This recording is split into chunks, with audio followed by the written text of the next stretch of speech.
नमस्कार। कल हम स्लाइड्स के बारे में बात कर रहे थे और हम लोग यहाँ रुके थे चर्चा करते हुए कि अगर स्लाइड होता है जो हमने पिछली बार भी बात की कि हम लोग इसको डिफरेंट कैटेगरी में क्लासिफाई कर सकते हैं बेस्ड ऑन द मटेरियल क्या नीचे आ रहा है स्लोप के अलोंग। तो ये जो स्लाइड है ज़्यादातर देखा गया है कि ये रोटेशनल स्लाइड्स होती हैं और इसमें एक पर्टिकुलर प्लेन के अलोंग ये स्लाइड होती है। तो कुछ एग्जांपल्स हम लोग देखते हैं इसमें कि क्या वो डेफिनेट प्लेन जो हम लोग बात कर रहे हैं वो होता है। वो आपको सरफेस पे बिल्कुल सामने-सामने नज़र नहीं आएगा, मतलब हालाँकि अगर हम लोग ये ले लें कि स्लोपिंग सरफेस है, तो यहीं से मटेरियल स्लोप होना नहीं शुरू होगा, ये अंदर से आ सकता है करके। तो इसका हिडन हम लोग कह सकते हैं कि एक डेफिनेट प्लेन होता है, उसके अलोंग ये स्लाइड करता है। और ये रीज़न दूसरा भी है इसमें कि जो मटेरियल है वो ऊपर अलग दिख रहा हो लेकिन नीचे से जो है वो वल्नरेबल मटेरियल हो जो कि लैंडस्लाइड को ट्रिगर करता है करके। तो ये रोटेशनल स्लाइड जो है ये काफ़ी कॉम्प्लेक्स होती है, देखा गया है करके। और ये आप ये तस्वीर में देख रहे हैं कि ये ज़्यादातर जो ऊपर की एरिया है जहाँ पे स्लोप शुरू होता है जहाँ से, वहाँ पे ये धीरे-धीरे एक्सटेंशनल क्रैक्स बनाना शुरू करेगा। तो ये भी एक इंडिकेशन होता है कि ये पूरा पोर्शन है वो किसी समय पे स्लिप कर सकता है। ये कॉमन ज़्यादातर देखा गया है, अमूमन देखा गया है कि ये अगर आपका कोई भूकंप आता है, जब वर्षा जो है उसका पानी सीप नहीं कर रहा है, तो ज़्यादातर इस तरह की लैंडस्लाइड जो हैं वो अर्थक्वेक्स में होती है, और या तो removal of part of the slope due for the construction, जो रोड कंस्ट्रक्शंस हम लोग करते हैं उसकी वजह से भी ये रोटेशनल स्लाइड हो सकती है। जैसे मैंने कहा कि इसका जो है ये कॉम्प्लेक्स प्रोसेस है, और इसमें ये वाला जो है इसको हम लोग कहते हैं कि ये स्कार है और ये डेफिनेट प्लेन है आपका इसका। तो ये प्लेन के, और ये मल्टीपल प्लेन्स भी हो सकते हैं, सिंगल प्लेन नहीं मल्टीपल प्लेन के अलोंग भी ये स्लिप कर सकता है इस तरह से। और ये जब मलबा नीचे आता है तो ये पोर्शन जो है ये डिफ़ॉर्म होगा आपका, क्योंकि ये आपका मतलब एक सरफेस पे स्लिप हो रहा है, तो ये आपका आके मलबा इस तरह से ये डिफ़ॉर्म होगा। ये काफ़ी स्लाइड्स में देखा गया है और इसके एग्जाम्पल भी हम लोग देखते हैं। तो जैसे मैंने कहा कि ये मल्टीपल प्लेन के अलोंग होगा एक, दूसरा जो होगा कि आपके इसकी एक्सटेंशनल क्रैक्स जो हैं वो बनेंगे इसके ऊपर।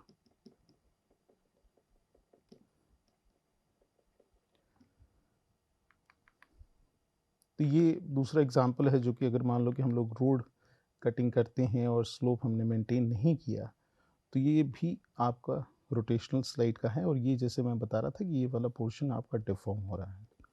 अब इसका एक एग्जाम्पल हम लोग देखते हैं कि कैसे दिखता है ये करके। ये भी एग्जाम्पल रोटेशनल स्लाइड का ही है, तो हम थोड़ा सा आगे बढ़ते हैं इसमें। अब यहाँ पे इसको अलग-अलग टर्मिनोलॉजीज़ दी गई है कि क्या है। तो ये आपका जो एक एक नंबर है, ये आपका जो है ये एक्सटेंशनल क्रैक्स बन रहे हैं। ये क्राउन विथ क्रैक्स, ठीक है। 2 जो हैं आपका स्कार है, और या तो आप इसको स्कार्प कहें या तो डेफिनिट प्लेन, तो आपका ये वाला हो गया करके। और इसी तरह से दूसरे इन्फॉर्मेशन यहाँ पे दी गई है, और जो ये हैं आपका 2 पोर्शन है, ये आपका डिफ़ॉर्म होगा। तो मैं बार-बार रिपीट कर रहा हूँ क्योंकि एक एग्ज़ाम्पल है हमारे पास चंडीगढ़ का, जिसमें हमारे पास बिल्कुल यही तरीके से हमने देखा था कि क्या हुआ है करके, तो उसको हम लोग देखते हैं करके।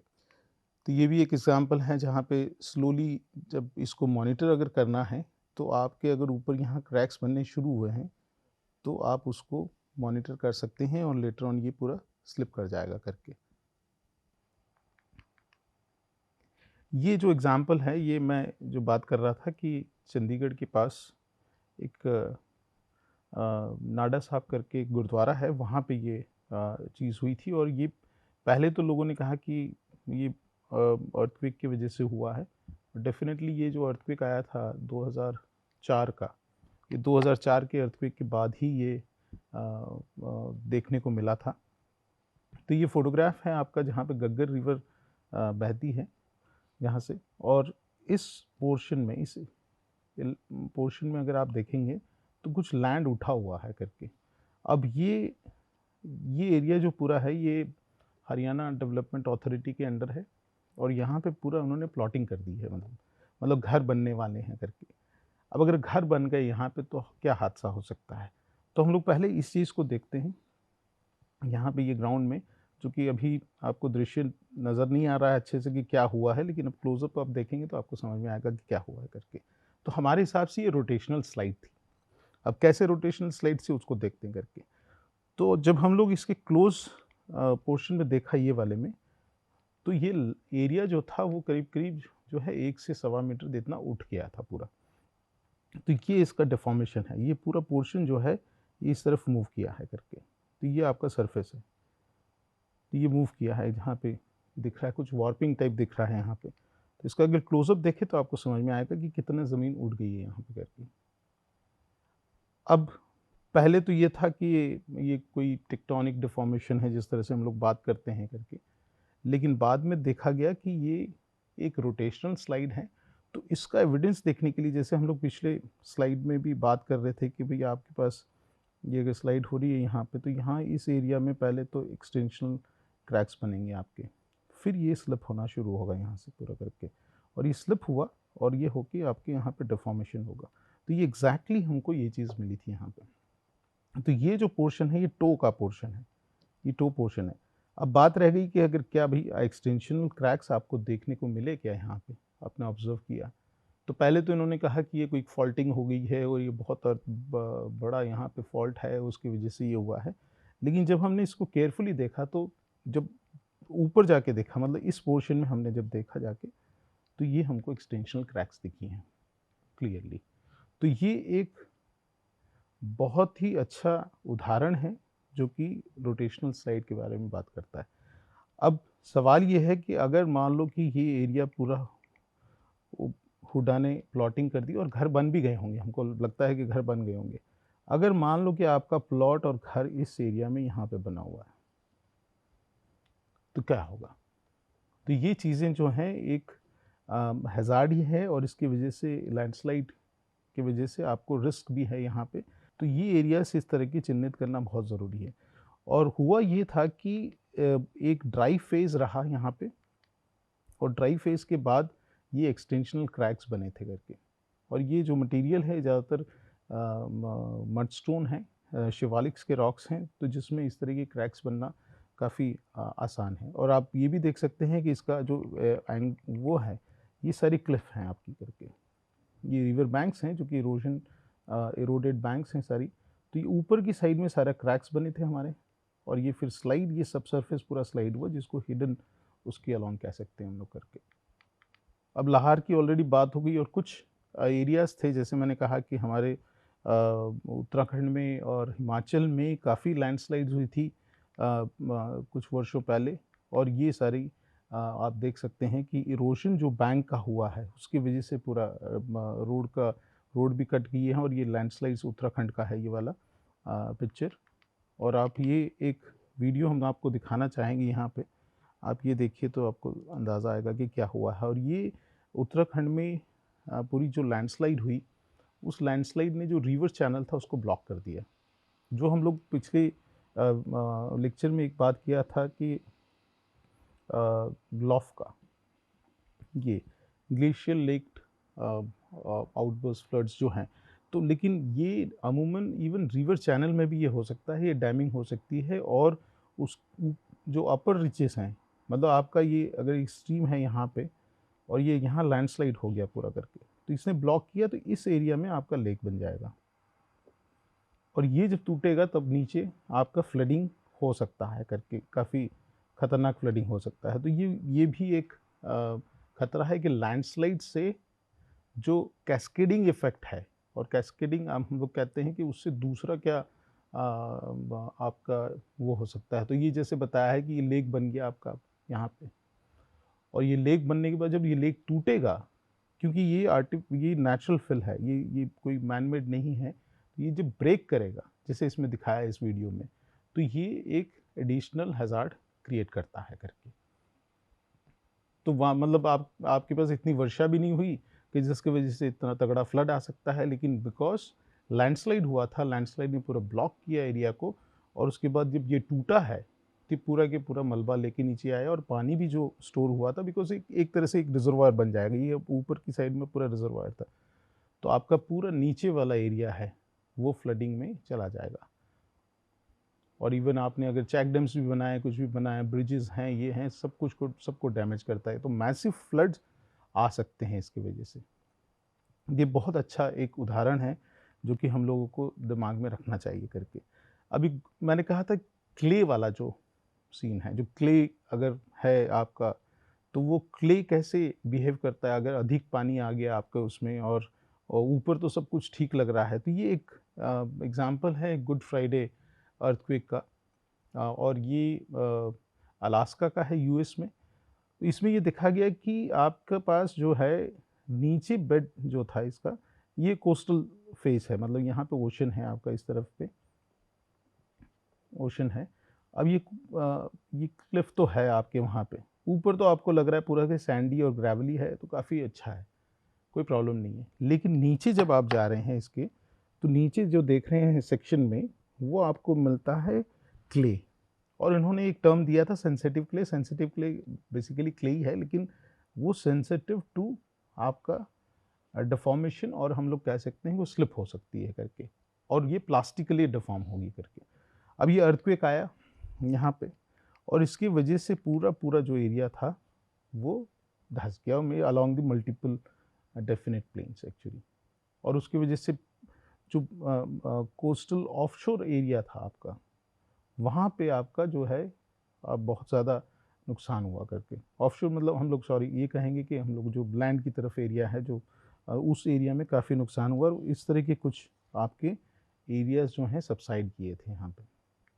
तो ये एक दूसरा एग्जांपल है जहाँ पे मटेरियल को लेके जो हम बात करें, तो ऊपर तो सब कुछ सही दिख रहा है हमको, सैंड एंड ग्रेवल है, तो हम लोग कहेंगे कि सब ठीक ठाक है, इसमें लैंडस्लाइड नहीं होगा। लेकिन चांसेस हैं कि अगर सैचुरेटेड क्ले है नीचे, तो that can deform and can be squeezed out relatively actually. तो ये एक एग्जांपल है, इसकी वजह से जो हम लोग कहते हैं ये आपके जो हैं ये पुल अपार्ट बेसिन टाइप हैं जो कि बने थे बाद में, ये लैंड की तरफ हैं करके। सो इस तरह के काफ़ी एग्जांपल्स हैं जो कि हम लोग देख सकते हैं, जो कि अर्थक्वेक की वजह से हुए हैं करके। और एक एग्जांपल हमने और भी बताया था आपको कि जो होकाइडो में एक हुआ था, और उसके अगर स्लाइड्स हैं तो उसके बारे में बात करेंगे। अब ये वाला जो था, ये जो उत्तराखंड वाला एक लैंडस्लाइड थी, उसी से संबंधित है कि हमारा अगर लैंडस्लाइड होती है रिवर चैनल में, तो वो एक ब्लॉक कर देगा इसको, और अपस्ट्रीम साइड में आपका एक रिजर्वायर बन जाएगा, या तो उसको लेक कहें हम लोग, तो लेक की बात कर सकते हैं। और ये पानी स्टोर होना शुरू होगा यहाँ पे, एंड लेटर ऑन जब ये हम कह सकते हैं इसको कि ये डैम जो है ये आर्टिफिशियल नहीं था, ये लैंडस्लाइड डैम है करके। और इस तरह की ये आपको ये फीचर्स मिलते हैं, और ये काफ़ी कॉमन है हिली टेरेन्स में, और हमारे देश में हिमालय है, तो हिमालय में ये चीज़ें काफ़ी कॉमन है करके। तो इस बारे में हमने काफ़ी बात कर ली, तो हम थोड़ा सा आगे बढ़ते हैं इसमें, जो कि रोटेशनल स्लाइड के बारे में है।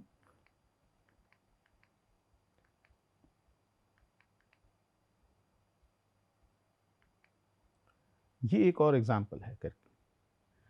अब अमूमन जो हमारे हिली टेरेन्स हैं, वहाँ पे जो शैलो चैनल्स हैं, शैलो डीप चैनल्स डीप नहीं हैं, तो उनके बीच में कनेक्टिविटी कैसे बनाई जाती है, रोड उसके ऊपर ही बना दिया जाता है। अब ये एग्जांपल है आपका देहरादून के आसपास का, जहाँ पे आप देख रहे हैं कि ये रोड बनी है, लेकिन ये पोर्शन जो रोड का है वो टूट गया, और इसका मलबा भी यहाँ गिरा हुआ है आपके पास, ये दिख रहा है। अब और एग्जांपल भी देखते हैं इसका। तो ये इस तरह के आपके प्रॉब्लम्स जो हैं, क्योंकि ये इरोशन ये पोर्शन जो है ये ऊपर से नहीं टूटा है, ये सब सरफेस टूटा है आपका, इसको इरोड किया है। तो पानी नीचे चलता है आपका, तो पानी वो इरोड करता जाता है। और इस तरह का एक एग्जांपल और भी हम दिखाएंगे कि जो रिसेंटली जापान में हुआ है, कि सबसरफेस फ्लो जो है वाटर का, वो सरफेशियल लैंडफॉर्म्स को कैसे अफेक्ट करता है, और उससे क्या हो सकता है करके। तो ये एक और राजपुर करके एक जगह है, राजपुरा या राजपुर है, राजपुरा है शायद। ये रोड जो है एक ही रोड था जो कि आपको मसूरी को कनेक्ट करता था। हालांकि अब तो बहुत अच्छा रोड बन गया होगा, हम काफ़ी वर्षों से गए नहीं वहाँ पे। लेकिन ये तस्वीर भी 1960 के आसपास या उसके बाद में ली गई, ये 70 के आसपास की होगी करके। तो ये इसमें ये देखें आप कि ये अपस्ट्रीम है, ये पोर्शन आपका, ये अपस्ट्रीम है आपका, और जो यहाँ पे हिल्स आप देख रहे हैं, इसमें जो वाइटिश पोर्शन, जो सफ़ेद हिस्सा जो देख रहे हैं आपका, ये सारा लैंडस्लाइडेड स्कार्स हैं, ये पूरी लैंडस्लाइडेड एरियाज हैं करके। यहाँ से मटेरियल इस नदी में आसानी से आता है। जब हम लोग कहते हैं, हमने पिछली बार जो फ्लूवियल सिस्टम में बात की थी कि आपके पास बेड लोड जो है वो कहाँ से आता है। बेड लोड जो है वो नदी का पानी इरोड करके छोटे छोटे सेडिमेंट्स में लेके आता है करके। तो इसके पास तो ये वो बहुत आसानी से अवेलेबल है, क्योंकि यहाँ पे इस एरिया में लैंडस्लाइड हो रही है, और इसके पास ही जो है एक टेक्टोनिक हम लोग कह सकते हैं फीचर है, जिसको हम लोग कहते हैं मेन बाउंड्री थ्रस्ट, यहाँ पे है, और ये काफ़ी एक्टिव है। तो इसकी वजह से ये डिफॉर्मेशन हो रहा है। हालांकि पूरा हिमालय ही बहुत फ्रजाइल है, दो हम लोग ये कहते हैं कि बहुत हार्ड रॉक्स हैं वहाँ पे, लेकिन अंडर स्ट्रेस है तो वो डिफॉर्म होता रहता है, तो उसकी जो स्ट्रेंथ है वो तो कमी है एक तरह से। तो ये लैंडस्लाइड है यहाँ पे, उससे मटेरियल भी आ रहा है आपके पास यहाँ पे। तो यहाँ पे कितनी चीज़ें होंगी, एक सो आपके पास एक तो एक्टिव फॉल्ट हो गया। अब ऑनगोइंग जो डिफॉर्मेशन है ये किससे वजह से हो रहा है, ये प्लेट टेक्टोनिक्स के बारे में, ये हो गया आपका। तो यहाँ पे इजीली मटेरियल जो है, सोर्स जो है मटेरियल का, वो अवेलेबल है। तो ये जितना भी मटेरियल, लूज मटेरियल अवेलेबल है, ये सीधा सीधा जब भी वर्षा होती है इसमें, तो ड्यूरिंग रेन, और तो ये आपका पूरा की पूरा नदी में आना करके सेडिमेंट्स अवेलेबल हैं इसके, और ये हम लोग कह सकते हैं इसको बेड लोड। अब हो रहा ये है कि ये स्ट्रक्चर को कैसे प्रोटेक्ट करें, क्योंकि समय आएगा ये भरता जाएगा, और जो चैनल की डेप्थ है, तो चैनल डेप्थ जो है वो डिक्रीज हो रही है।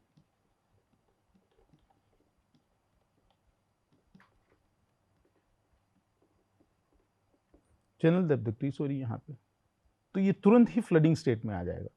लेकिन यहाँ पे बात जो हो रही है कि हमारा लैंडस्लाइड और कैसे इसमें होता है, और इसकी बात करेंगे हम लोग। अब एक और तस्वीर देखते हैं इसमें। ये तस्वीर अपस्ट्रीम से ली गई है, मतलब यहाँ से हम लोग नीचे देख रहे हैं करके इसको। ये पुरानी जो तस्वीर थी उसमें ये जो वॉल देख रहे हैं, ये रिटेनिंग वॉल है आपकी। ये वॉल थी नहीं पुराने उसमें, ये एक रिटेनिंग वॉल बनाई। और ये क्यों किया गया है, ये यहाँ से पूरा, ये काफ़ी गहरा है ये वॉल, अभी हम सामने से फोटोग्राफ दिखाएंगे तब आपको देखेंगे। तो ये पूरा फिल हो गया यहाँ पे। ये क्यों किया गया, to stop the sediments.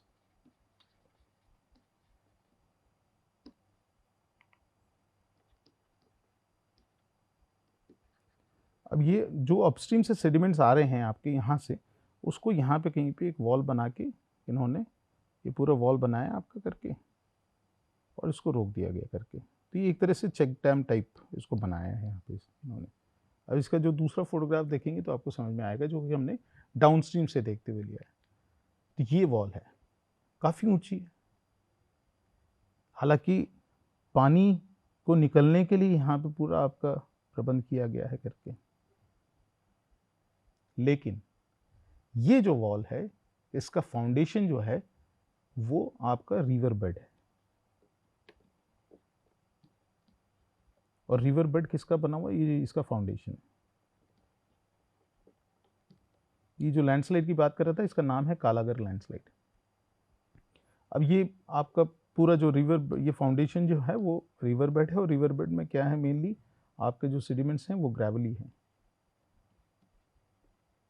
Gravel होगा, सैंड होगा। तो ये पूरा है करके। अब सरफेस पानी चल रहा है, जो मैंने एक उसमें भी बात की कि रोड वाला सेक्शन, नीचे से पानी सीप हो रहा है, यहाँ से आपने ब्लॉक कर दिया पूरे सेडिमेंट्स को।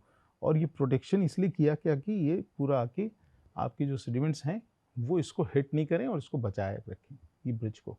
ब्रिज काफ़ी पुराना है, ऐतिहासिक ब्रिज है ये वाला। अब देखिए नेक्स्ट में क्या हुआ, ये हुआ, ऊपर तो इंटैक्ट रहा पूरा के पूरा, नीचे से आपकी स्लाइड होगी पूरी। सो ये तो हमको देखना मिला क्योंकि हम लोग लगातार इस एरिया में अपने बच्चों को लेके फील करते थे, तो ये तब पर समझ में आया कि क्या हुआ है करके। तो ऊपर आप बिल्कुल सब ठीक है, कोई प्रॉब्लम नहीं है, आपकी रिटेनिंग वॉल नीचे से आपका खिसकना शुरू हुआ, that is what we call slide and सब सरफेस इरोजन होना शुरू हुआ। तो इसको हम लोग कहेंगे कि दिस इज बिकॉज ऑफ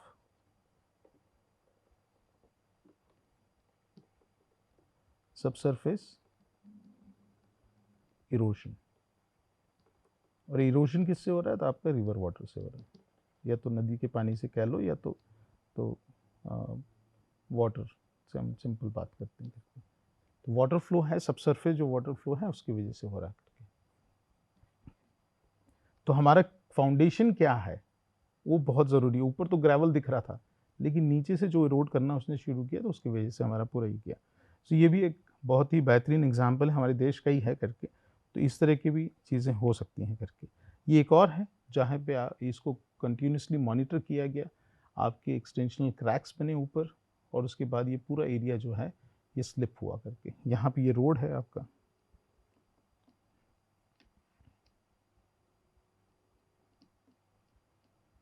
और इसी तरह का एक वीडियो हमने बताया था आपको, वो था हिमाचल से, जहाँ पे एरिया जो हाईवे है वो कंस्ट्रक्ट हो रहा था, और लेकिन वो कंस्ट्रक्शन उसकी वजह से, पूरे लैंडस्लाइड उसकी वजह से नहीं हुई, लेकिन वो एरिया जो है वो ससेप्टेबल है लैंडस्लाइड को, और पूरा के पूरा रोड के साथ काफ़ी मलबा जो है वो नीचे लेके चला गया था।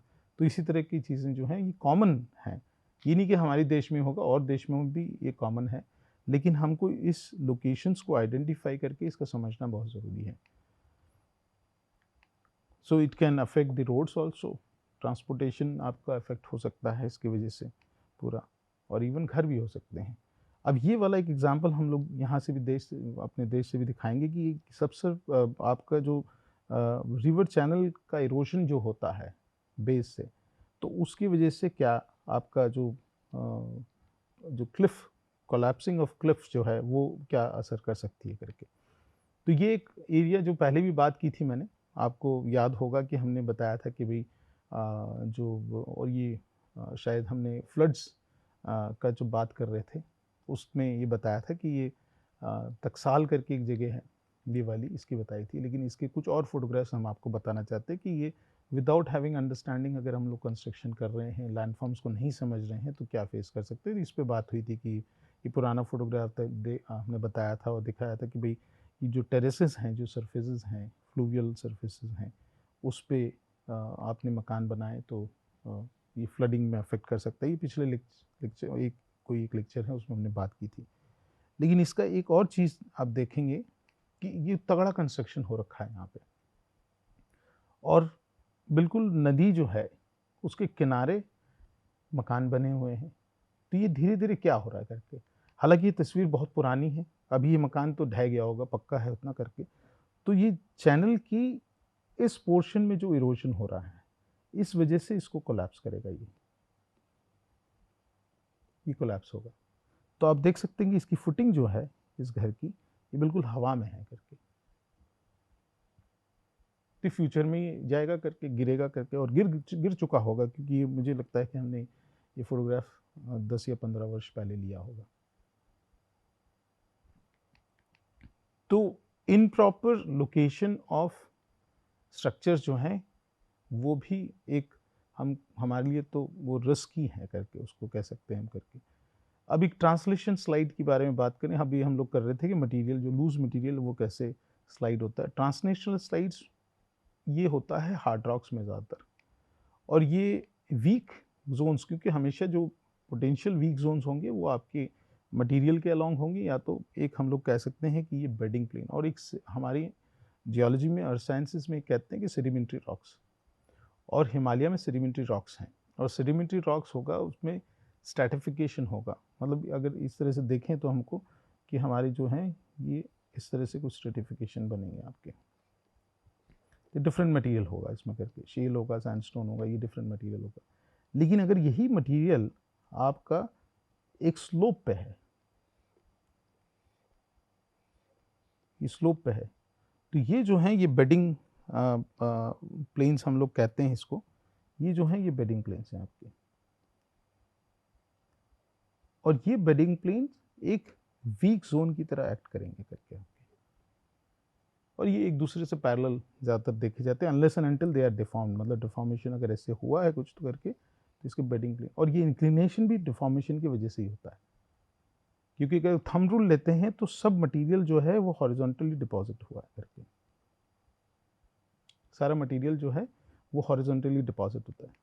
तो आप ये फ्रैक्चर्स भी बनेंगे इसके ऊपर, और ये फ्रैक्चर्स बनने के कारण ये आपका स्लिप कर सकता है, जो कि आपके वीक जोन की तरफ, तो बेडिंग प्लेन के अराउंड आपका ये स्लिप हो सकता है। इसको हम लोग कहते हैं ट्रांसलेशनल स्लाइड। एक रॉक मास जो है ये पूरा ब्लॉक जो है ये मूव करेगा नीचे along the bedding planes actually. तो ये जो हम लोग कह रहे थे ये वाले सार के आपके ये बेडिंग प्लेन्स हैं आपके ये वाले, तो इसी के अलोंग ये मूव करेगा। ये ट्रांसलेशनल स्लाइड्स की बात है।